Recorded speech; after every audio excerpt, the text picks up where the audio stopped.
پیارے امیر اہل سنت، ہمارے یہاں پنجاب میں یہ نظام رائج ہے کہ جب دلہن کی رخصتی ہوتی ہے تو اس کے سر پر قرآن رکھا جاتا ہے، تو اس میں بتائیے کیا یہ رکھنا جائز ہے یا ناجائز؟ قرآن کریم اگر برکت کے لیے تو ہم بھی رکھتے ہیں، مسجد میں بھی لوگ چومتے ہیں، سر پہ رکھتے ہیں، سینے سے لگاتے ہیں، تو برکت کے لیے دلہن کے سر پہ رکھنا اچھی چیز ہے قرآن کریم، کوئی حرج نہیں اس میں۔ بعض لوگ یوں کہتے ہیں کہ جو قرآن کا یہ مقصد نہیں ہے، قرآن کا مقصد تو تھا کہ اس کو پڑھا جاتا، اسے سمجھا جاتا اور اس پر عمل کیا جاتا، تو یہ اس کے مقصد میں سے ہے۔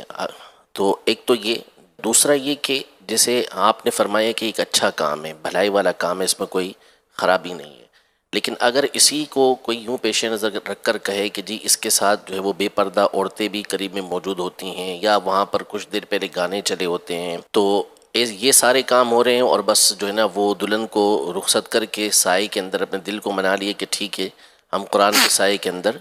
دلہن کو رخصت کر رہے ہیں، اس کے سر پہ قرآن پاک رکھ رہے ہیں، تو اس طرح کے جو گفتگو کرتے ہیں اور اس انداز میں پھر اس کام سے روکنے کی کوشش کرتے ہیں، تو اس حوالے سے کچھ رہنمائی آپ ارشاد فرما دیں۔ دیکھیں اس میں تو کوئی شک نہیں کہ قرآن کریم ہر طرح سے باعث سے برکت ہے، اس کو دیکھنا، اس کو چھونا یہ بھی برکت والا ہے، اور اس کو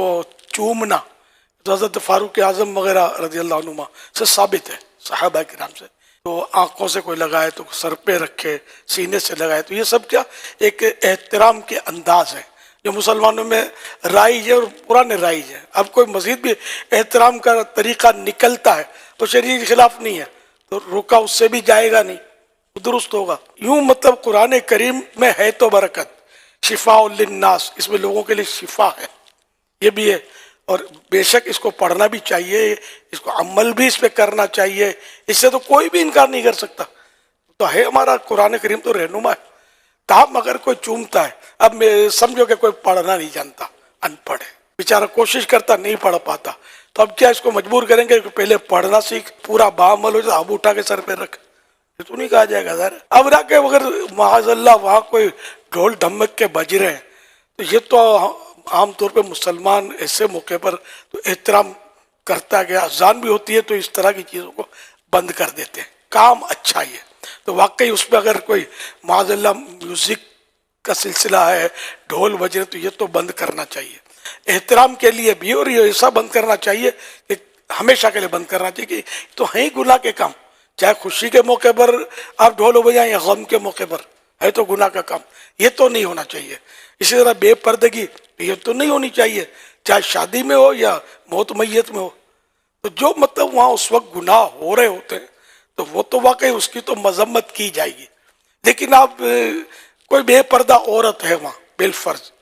کچھ مرد بھی ہیں، تو اب قرآن کریم اگر کسی دلہن کے سر سے گزارا گیا تو اس پر کیا اس کو ناجائز کہیں گے؟ مثال کے طور پر کہ کوئی لوگ اپنے گناہ کے کام میں مشغول ہیں اور آپ نماز پڑھ رہے ہیں، تو کیا مطلب آپ گناہ گار ہو جائیں گے؟ مسجد کے پاس ڈھول بجتے ہوئے لوگ گزرتے ہیں، مسجد کی دکانیں کرائے کی ہوتی ہیں، میوزک چل رہے ہوتے ہیں، تو اب کیا ایسی حالت میں مسجد میں نماز نہیں پڑھی جائے گی؟ روک دیا جائے گا کہ نہیں نماز مت پڑھو، پہلے اس کو بند کرو؟ واقعی اس کو بند ہونا چاہیے، اور مستقل بند ہونا چاہیے، نہ کہ نماز کے لیے، نہ کہ قرآن کے احترام کے لیے، بند ہونا ہی چاہیے۔ لیکن اب ہر گھر میں میوزک چل رہا ہوتا ہے، گانے بج رہے ہوتے ہیں، قرآن کریم میں تشریف فرما ہوتا ہے، تو یہ تھوڑی کہا جائے گا اب قرآن کریم یہاں مت رکھو، گھر میں قرآن شریف تو ہوتا ہے، تو گانے بھی بج رہے ہوتے ہیں، غلط ہو رہا ہوتا ہے، لیکن اس کا مطلب یہ تو نہیں ہوا نا کہ اب یہ قرآن کریم کیوں رکھا ہوا ہے، بلکہ یہ قرآن کریم جو تشریف فرما ہے،